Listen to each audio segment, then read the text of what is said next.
Simply visit our shows page and select your favorite show, or search for your favorite show in iTunes.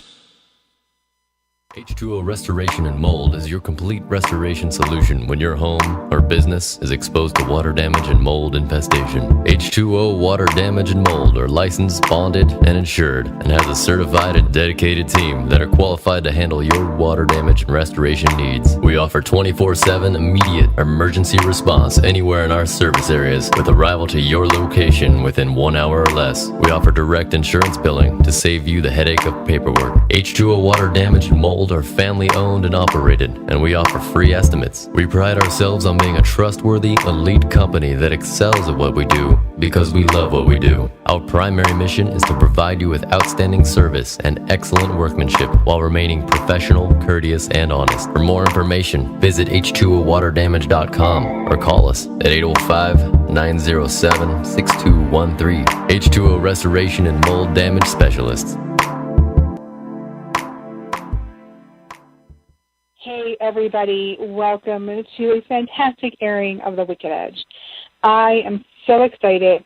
I have Hollywood legend, iconic actress on movie, television, Miss Doris Roberts, and I can't wait for you guys to talk to her. I'm so excited.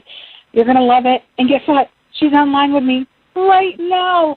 I know you've probably seen her in Remington Steele, the Christmas Vacation movie with Chevy Chase, on Little Rascals. Everybody loves Raymond. You can't forget her as the most wonderful Italian mother that ever lived. And so we're going to talk to her here in a second. So I just want to introduce her. She's amazing. And here she is, Miss Doris Roberts. Hi, Miss Roberts.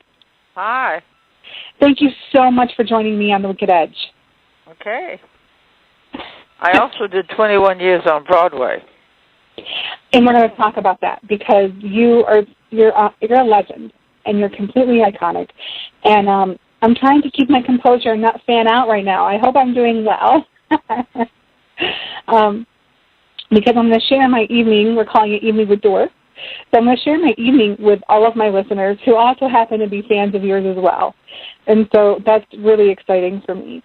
So I want to share about how you try to put you on another line so that I can hear it better, okay? No problem. I have all these gardeners making a lot of noise. Not a problem. Can you hear so, me? Hello? Hello? Yeah? Can you hear me? Talk to me? Can you hear me okay? It's not helping that line. Let's see if I can... Talk to me and see if I've got a better line for you. Okay. Is it better? Can you hear me now? How's this? Is that better? Does that line work better? It seems a little muffled. Muffled? Let me try something. 1 second here. Is that better? Is that better? Talk to me. How's that? Is that better? Can you hear a little better with that? It's a little better. Okay. How about now? Okay. I now have dogs barking and gardeners with more noise than I've ever heard them have before. You know what? It's one of those days where if it can go wrong or interfere in any way, it's going to happen. Okay. Is that a little better? Yeah, that is. Yeah. Okay, perfect. So I want to talk about how you got started in acting as a whole. Okay. So how did you get started? Kindergarten. I had one line in a play, and it was, "I am Patrick Potato, and this is my cousin, Mrs. Tomato." And I heard laughter in that room, and that little bug of laughter bit me and has been biting me ever since. That's awesome. So that was technically your very first role ever. Yeah. And just ever since then, you just wanted to act. Yeah. What was your very first major role? Like, was it a commercial? Was it a television show, a movie, or was it Broadway? Two things. It was a commercial for Glade, and I bought my house with the money I made on it. How amazing. And the commercial was, it's not an air conditioner, it's an air conditioner. That was the commercial. Now, where did that commercial lead you to? Where did you go next? Did you go to Broadway? Did you go to television? I went to Broadway, and I did The Time of Your Life at City Center. Oh, how exciting. Now, how exciting was that to be? Gloria Vanderbilt and the whole cast of wonderful people. Now, did you do just that specific show for 21 years? Say it again? Did you do just that one specific show for 21 years, or did you come back, go on and off? I did many shows on Broadway for 21 years. I did Last of the Red Hot Lovers. I did Cheaters. I did, Bad Habits. I won the Outer Critics Circle Award for that play. I did several. I know a lot about you, and I know some of our listeners do, but for some of the ones who don't, I really want them to really appreciate all your hard work and your history in such an industry, because you truly are an icon. And so I know some of these questions seem a little tedious, but I really want people to appreciate, where you've come from and how much you've inspired so many. Now, would you go back to Broadway ever? Yeah, sure, if it's the right part and at the right time, sure. That's so awesome. Now, you've been involved in a lot of television and movies, one being the Christmas Vacation, which is everybody's favorite Christmas movie, I think. It's certainly in my top 3. How did you fall into that role, and how was it a lot of fun? What was it like to work with the cast and everything else? Well, it was sometimes difficult and sometimes terrific. So you had a bit of a mix there. Yep. Yep. What was one of your favorite parts of filming the Christmas story? Can you tell us any funny stories for the Christmas Vacation? Funny stories? Like a funny story, something that happened behind the scenes that we didn't get to see as fans? Yeah. Our director was up on a great big ladder, and he was giving us direction.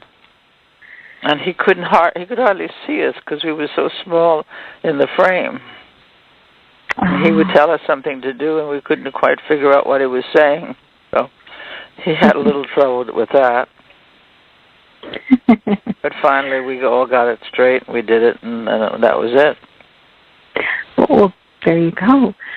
Were you surprised that it became such a huge, go-to Christmas movie, or did you kind of know it would become such a huge success all along? No, I was surprised.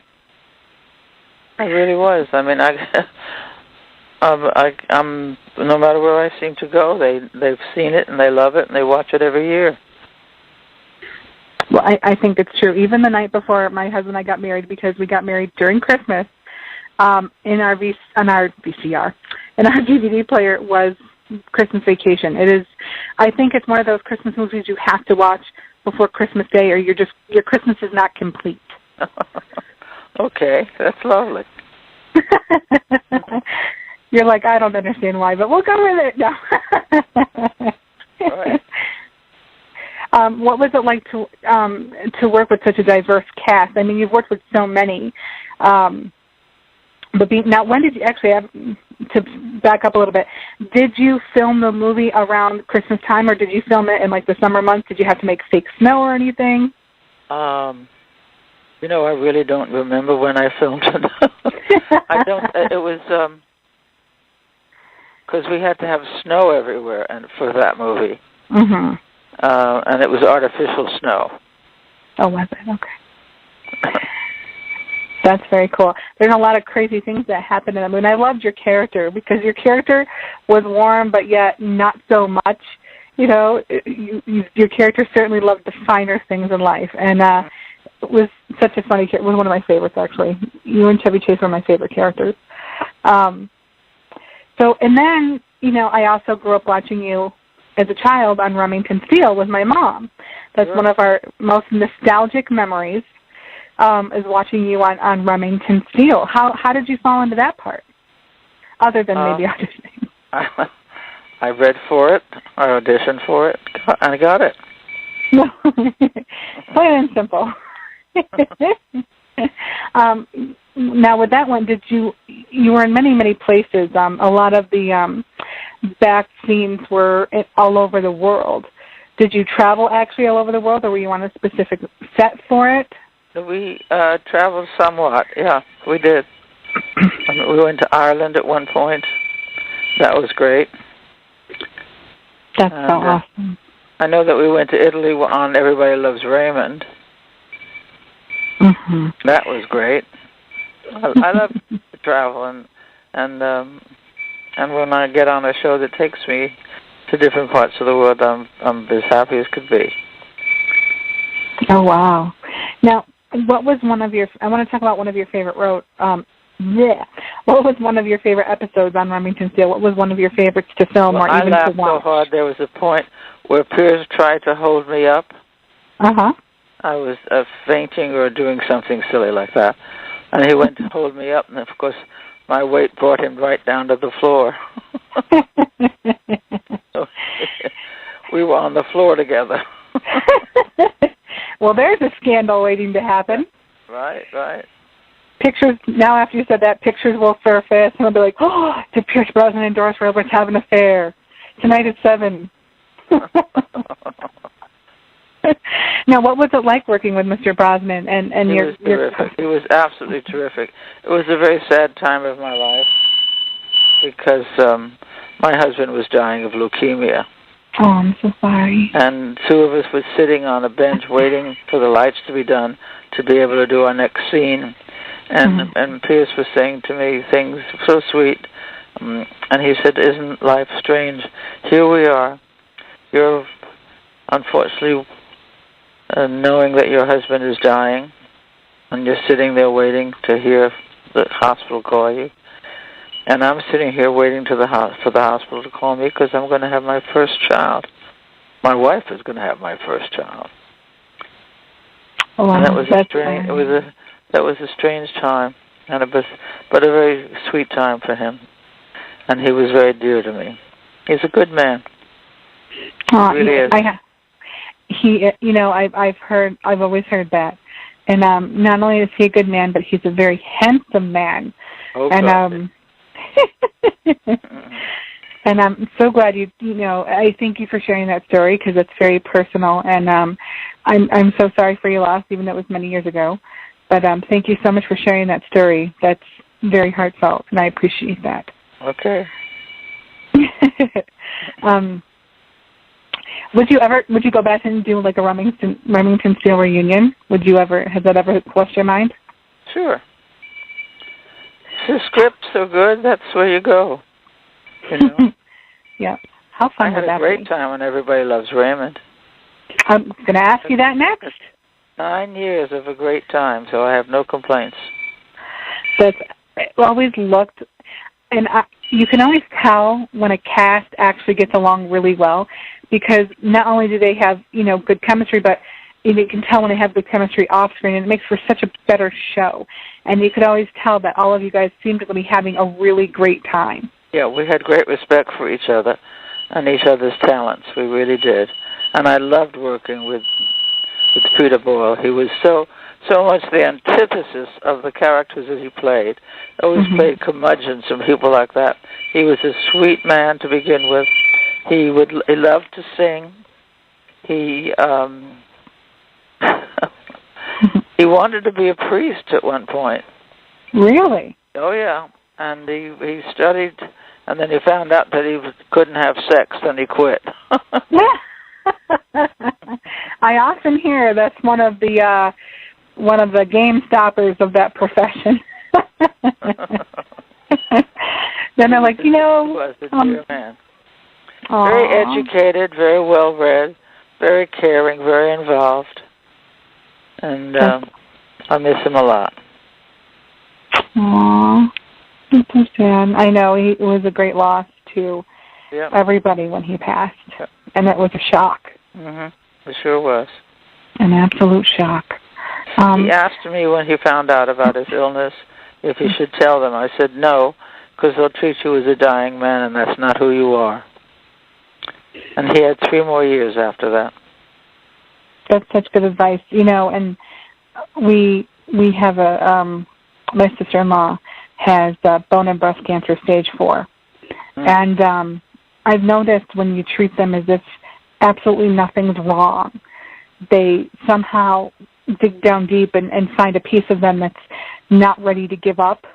And they surpass everybody's expectations because you're not treating them like a victim and you're not treating them like a dead person. Right. I think it gives them the courage to do that. Absolutely, 100%. And so I kind of cringe when, of course, you feel sorry for somebody and you have to grieve your news. You have to grieve the fact that you've been given this news. Yeah. But I think when people are treated like they're already dead, they're like, well, why not? And I think that completely, what's the word I'm looking for? It's not helpful. No, it sabotages. It sabotages any healing that they could do. Yep.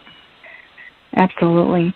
Now that really was a fun show, and I didn't have an overbearing Italian mother, but I have overbearing Italian aunts. So I completely related with Raymond and even his wife in the plight of the overbearing Italian mother, because that's how my aunts were. Yeah. What was one of your favorite episodes to film and why? Well, my sculpture was one of my favorites. Oh, really? Do you remember that one? Vaguely. There's been so many. Okay, and I did an abstract sculpture, and it was of a vagina. That's right. And that was one I gave it to my son and my daughter-in-law, and they didn't want it, so I called the nuns in, and the nuns took a look at it, and they didn't want it. I remember Peter would look at it and say, I don't know what this is, but I like it. I remember that, because I remember you had taken it over to their house and like, here, have it, and Deborah and Ray were like, and I said to my dad at the time, because I used to watch it with my dad, and this is before I was married, I go, why on earth would she ever do that? But that's something my Aunt Joni would do. And he was like, that was definitely one of the ones that was absolutely hilarious. Do you have a funny story to share, like a behind-the-scenes thing?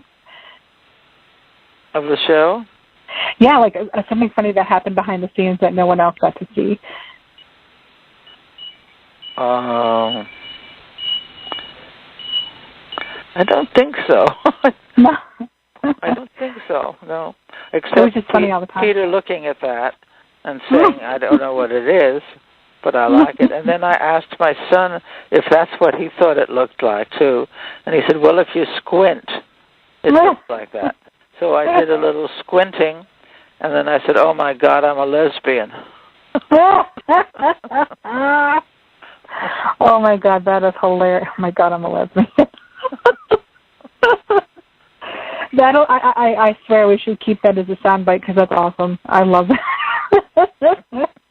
I now have that sculpture in my house. You do? They asked me what I wanted to take off the set, and I said the abstract sculpture. So I have that in my house, and it certainly is talked about. I can imagine it's a centerpiece of conversation. It's something we set the turkey around on Thanksgiving. Oh, yeah, that was a good one, too. Oh, my God, they were all funny. Like, I know something that happened. Okay. It wasn't that show, though. It was a show called Angie. Oh, okay.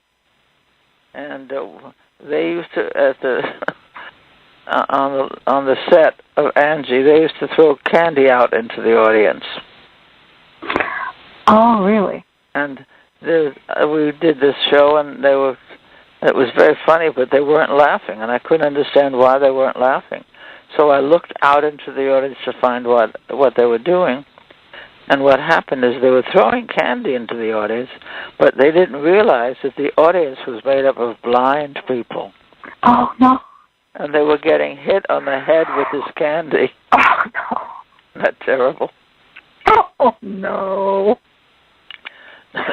Yeah, I'm picturing that in my head, and how awful that must be for them to get hit in the head, and they're like, what is going on? It was terrible. But they finally stopped doing that. And gave out the candy, didn't throw it at them. That's probably a good idea. I'm just almost like insulting. Oh my God, those poor people. That's a very good idea, yeah. Those poor people. Right. Oh my goodness. Oh my goodness. That I kind of wish. Nah, that would be me to have that on tape. But my goodness, those poor people. So you've not only done Christmas Vacation, but you've also done a movie that I actually watched last year. I don't know if it just came up, but Mrs. Miracle. Yeah. And that was a very heartwarming show. I did 2 of those, and it comes in every year. They show it, and it comes in #1 for Hallmark. Yes, because it's so sweet and so heartwarming. And how can you not love little kids? You know that was really, really great. And you played the perfect Mrs. Santa Claus. Oh, good. I'm glad you said that. That's good. It was so great. And it actually is what I was sick right up, and I actually just flipped it on Hallmark, and it was Christmas, and during Christmas I always have to watch Christmas movies. I don't care what time it is, what channel it's on. It's Christmas, I got to watch it. And I turned it on, and at first I saw you, I'm like, oh wow, that's George Roberts, and I'm like, oh, it's so cute, the little kids, and oh. It was really, really great. It was really awesome. Thanks. You're so welcome. And I'm still kind of fanning out. I can't believe I'm talking to you. Holy crap. Okay, I got it out. My system. So you've done Little Rascal. Yep.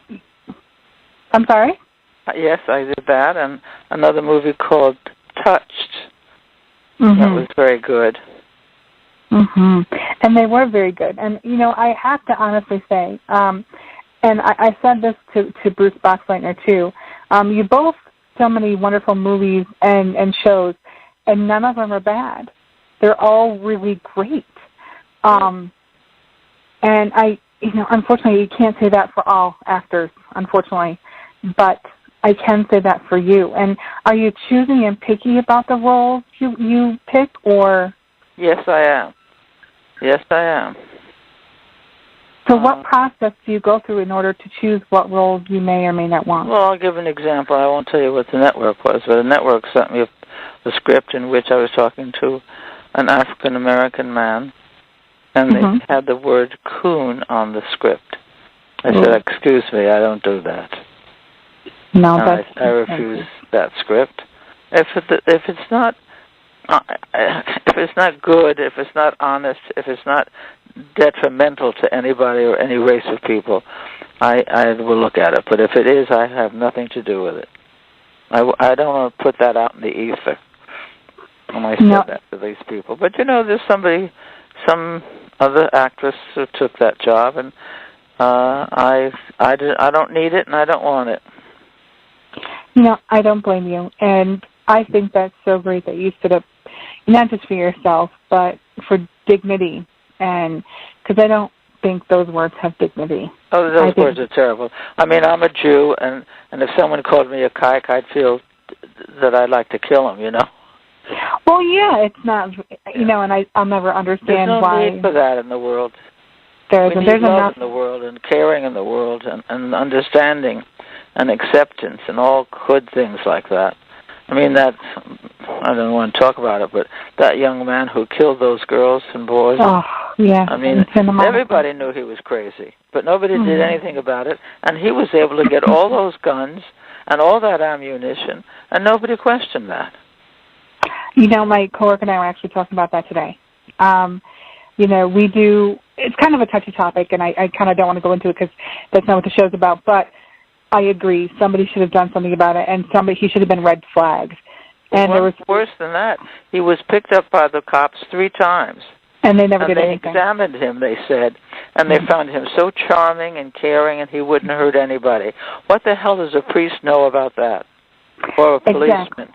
What should be interviewing people like that are doctors.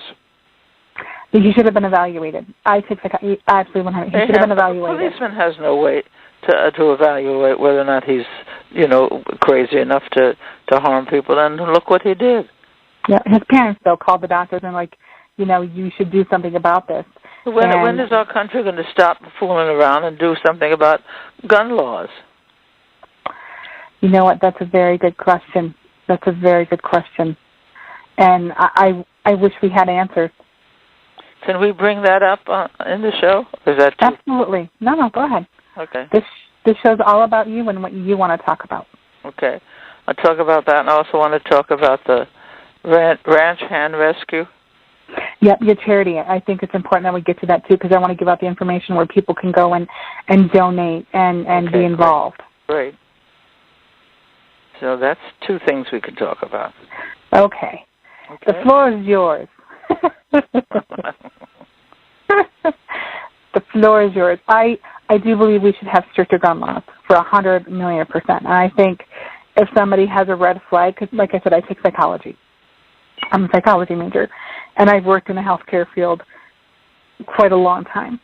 And I really think if somebody, I think people should go through a strict psychiatric evaluation before they own any weapon. And because it's just, there's so much, it's not just guns, it's knives too. It's other weapons that are illegal that people get in this country that come from other countries, and they use them to harm people. And we really do. I agree with you. We need stricter laws. We need some kind of handle on this so other people don't get hurt like this young man did to these girls. And just a side note for people who don't know, his parents did try to give him help, but he is so charming and he is so deaf. And he made like over 100 YouTube videos talking about how he wanted to harm and hurt and kill people because he wasn't getting, sexual satisfaction. And then when he was called on it, he erased all the videos. And I wish he hadn't, because, somebody who knew about those should have done something. And it does take a village. What was so insane that a lot of students that he was in class with avoided him because they all knew he was crazy. Mm-hmm. Mm-hmm. Well, if all those kids knew, where were the teachers? Where were all of those people? And it's just not him. You look at Columbine. You look at the Aurora shooting. Yeah. You look at all these things, and it's just like... I mean, how long does this go on before they do it again, You wake up in the morning and you hear these horrible stories, and nobody does anything about it. Think about it. It actually goes back to like 1950-something when Charles went up to the tower on the Texas University and shot how many people? Oh, gosh. It goes way back then that they've been planning this, and we're still talking about crimes being committed like this, and it shouldn't be necessary. Because it shouldn't be necessary. But I agree with you, Ms. Roberts, 120%. Okay. Call me Doris. Doris. Oh, she said I can call her Doris. Total fan moment. Now, ranch hand rescue. What is that about? What does that entail? How can people help? Send money. Let me tell you one story, and then that's why I'm so crazy about this organization. There's a little boy of 10 years old who unfortunately was sexually abused by his father. Mm-hmm. Well, the situation was so traumatic that he cannot speak of it at all. He can't speak to the therapist, to friends, to anybody. So a horse was brought in with a broken leg, and he asked the therapist what happened to that horse. And she said, well, the man who owned him beat him with a bat and broke his leg. Oh, my God. And the horse is now on the ground. And the little boy goes up to the horse, gets on his hands and knees, and whispers into his ear what his father did to him. And that started a whole new way of therapy. These children use animals to tell what their story is because the animals can't speak. So the secret is still with them, you see. But they get it out of their bodies and their brains by telling this story. And it's extraordinary what's happening. And that's why I'm so crazy about ranch hand rescue. That's amazing. You know what? I love that. I love that because... Can I tell that story? I'm sorry? Can I tell that story on? Oh, absolutely. Everything you say here will be aired. Nothing will be cut. Okay, great. I love that because I've worked in a home for troubled teens. Well, it's technically a hospital, and a lot of them went through very similar things, unfortunate things that the little boy went through. And I think sometimes it's very intimidating talking to people. And so what a beautiful thing that they can talk to someone or, you know, an animal that understands and doesn't speak back, and they can't tell their secrets. And what a comforting... And they're safe. Absolutely. It's wonderful that this is working the way it is. Just wonderful. I love it. And I love the fact that you're a part of it. Now, do you work with some of these children? Do you go and talk to them? No, because they're in Texas and I'm here in Los Angeles. I see. You know, at least another one. There's another horse called Midnight, and he only had 3 legs, and the 4th leg only went to a kneecap. Oh, the love. And so everybody told Bob Williams, who runs the place, to put the horse down. He said, no. Oh, you put him down. He can't do anything. He's got that bad leg, and what are you going to do with him? He said, no. He said, I looked into that horse's eyes, and he told me he wanted to live longer. oh. So Bob went out and got a doctor who made a prosthetic leg for the horse. And we have film that shows him, the minute they put that prosthetic leg on his leg that was so bad, he started to prance and run all over the meadow, and I tell you, it's extraordinary to see him do that. What we do is we take that horse to hospitals that have returning veterans who unfortunately have had their legs amputated. When they see that horse run and prance, it gives them hope that if that horse could do that, so can they. And we take them to children's hospitals where little kids have to have their legs amputated. And they think the same thing about that horse. If the horse can do it, so can I. So it's a marvelous, marvelous way of giving them hope and having a better life than they would have had normally if they didn't have a prosthetic leg. That's awesome. What a beautiful, beautiful charity. What an amazing gift for people. And you know what? Animals are very underrated as therapeutic. And I hate to call them things because they're not things. They're living and breathing as therapeutic outlets, I guess, because you know they're loving and they're innately loving. And when you have a horse that's lost a leg and you bring around children, or you have a horse or even a dog or cat that's been abused, you know, and you tell that child he's gone through a rough life too, they automatically have a bond. And I think it's such a healing thing. And I'm so glad that they use animals as healing outlets for these people who need love and kindness. Mm-hmm, mm-hmm. Did you by any chance see the thing that with a cat on the news where a little boy was being frightened attacked by dogs? And his cat came running in at it was so amazing that he came in and broke it up and shooed the dogs away and saved his little friend. I did, and it was just amazing. Like, how brave is that cat, and how lucky is that little boy? I saw it actually on Facebook where everything's on Facebook. Yeah, it was wonderful. That is wonderful. Unfortunately, my cat would just be like, "Oh, can she still feed us? Can she still get the food?" They'd be like, "It's too hot. I can't move." Right. Now, for people who want to donate to Ranch Hands Rescue, and everybody should. As a matter of fact, we are, and you know, I'd like to actually interview somebody from Ranch Hand Rescue so they can come on and promote some more. Go to www.ranchhandrescue.org. That's www.ranchhandrescue.org. Go and donate, read up about it, and if you're in the Texas area, maybe you can even volunteer your time, or if maybe you even have an animal, a horse that, you know, you could let them use to help be a therapeutic outlet for these wonderful people. That's www.ranchhandrescue. So what other things, movies, shows, or other charities are you involved in, or things we can watch out for that you're a part of that we should be looking out for?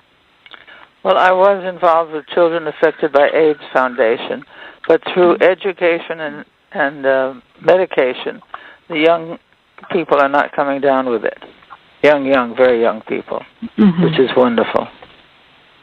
But I think if we spend time with Ranch Hand Rescue, I would be very pleased if we can get people to send money, any amounts of money. Absolutely. Well, what I'll do is for everybody out there listening, because now and later when we air the show again, I will put the link onto my personal Facebook and onto our website, www.dtmwickedradio.com. And what we'll do is put the link on there, and you can go and click on the link and donate money, donate your time if you're in Texas. And like I said, this will be on DTM Wicked Radio's Facebook page, my Facebook page, Tiffany Beth Gager, and on our DTM Wicked Radio website, www.dtmwickedradio.com. So everybody go there. We're going to go there. We're going to donate money because we're in New York. And people will see this visually on the screen, where to send it? Oh, that's wonderful. Yep, because what they'll do is once we send all this information to our IT guy, because Lord knows I am not technologically savvy, he will put it on our website, and we'll even make a banner for it and everything. Great. And we'll put it right on our home page. So when people go there, they'll see Ranch Hand Rescue. That's wonderful. Well, it's important, and we all need help. Everybody needs to help each other. Yeah, we do. That's what it's about. And now, like I said, I'll put it on my personal Facebook page and our DTM Wicked Radio page. Okay. So, and we'll get the word out there. Don't you worry about it. We're on this. Okay. That's wonderful. Oh, well, thank you for sharing that with us. It means a lot. Okay. It means so much. Now, do you have any more shows coming up or movies that we could be looking out for? Not right now, no. People right can now. Buy the Little Rascal DVDs. That can be bought. The Little Rascal Save the Day. That is on demand and on DVD and Blu-ray. And it actually is in Walmart right now if you're near a Walmart, or it's by other things too. And FYI and FYE, and I think there's another movie store I can't remember. Oh, my brain's shutting down, I think. Oh Lord. And also and you can buy Remington Steele and Everybody Loves Raymond DVDs. You can buy the seasons of those. You can also buy Mrs. Miracle. I know you can buy those too. Those are on Hallmark, and you can buy them on Amazon. Which, if you go to www.dtmwickedradio.com, you click on the little Amazon affiliate thing, and you can order it right there. How simple is that? That's DTM great. Wicked Radio, where all your needs are met. Okay. Well, I won't keep you any longer, and I just want to remind everybody, www.ranchhandrescue.org. We're going to put this on our website with a banner on the home page. I'm going to put it on the DTM Wicked Radio page, and I'm going to put it on my Facebook page. Is there anything you want to plug anywhere else you can be reached? Or, people can go like your Facebook page, Doris Roberts. Which, do you put updates for Ranch Hand Rescue on your Facebook page, on your on your public figures page? I think what you're doing is really sufficient and wonderful. Okay. Awesome. Okay. Well, thank you so much. Just want to make sure. Yep. And I just want to say thank you so much for joining us today, Doris. You are so amazing. You have been an inspiration to me throughout my whole life. Whenever I watched one of your shows or movies, I always felt better. And thank you so much, and thank you for the work you do. Everybody, again, it's www.ranchhandrescue.org, and you'll find it on DTM Radio, my Facebook page, and DTM Radio's Facebook page. I want to thank you again so much. You have an open door on the Wicked Edge anytime. Okay, and thank you for all the nice things you said. Well, it's honest. And thank you for being you. And have a fantastic evening. And thank you again so much for your time. You're amazing. Okay. Okay, thank you so much. Everybody, This is Doris. Okay. This is Doris Roberts. I'm Tiffany Beth, and we're signing off on The Wicked Edge. Good night, everybody.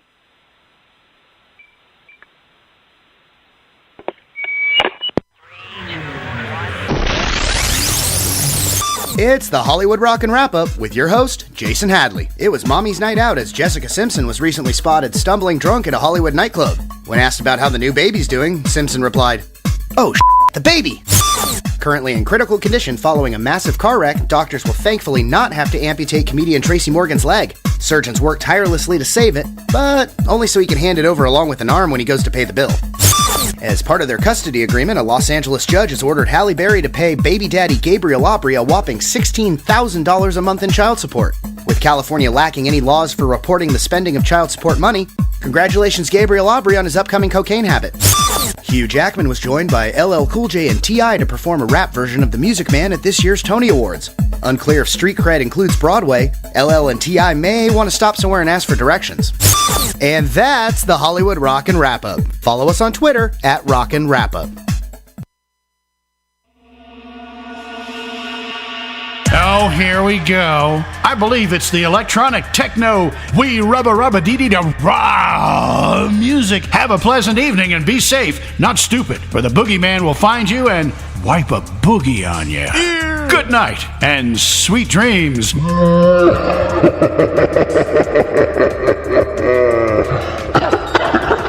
Fuck. How do you shut this thing off? Is it this? No, that's my blender. When did I put my blender on a switch? That's odd. Did you hear that? What was that? What was that again? Oh, that's me talking. Oh, okay, cool. Oh, fuck it. Here's the plug. YOLO!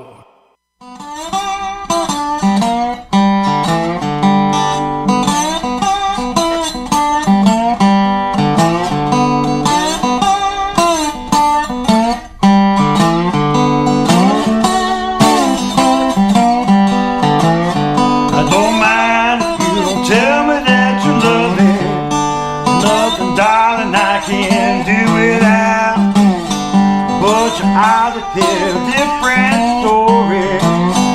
When you're home, it don't leave no doubt. We're alone, don't matter where we are, girl. And nowhere else I'd rather be. It don't matter about the time or the place, dear.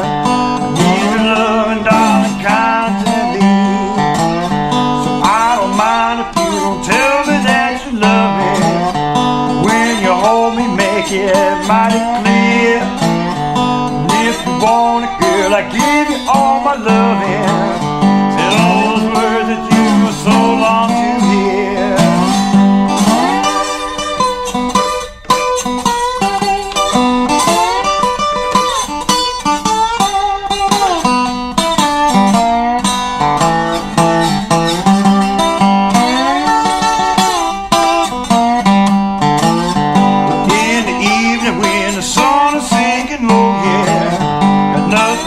Your mama on my mind.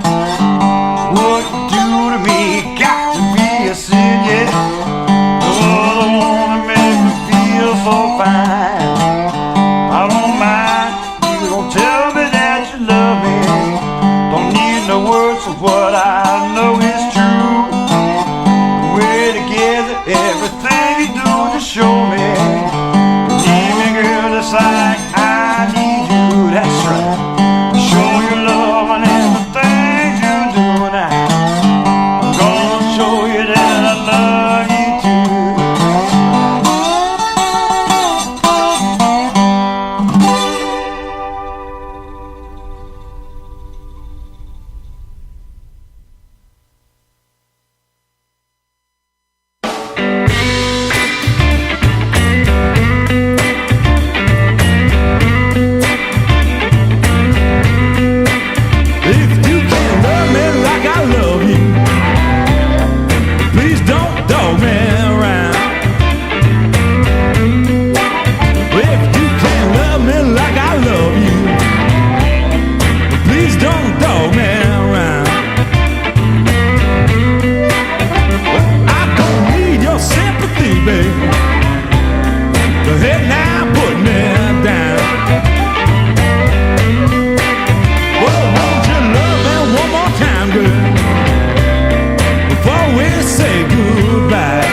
Bye.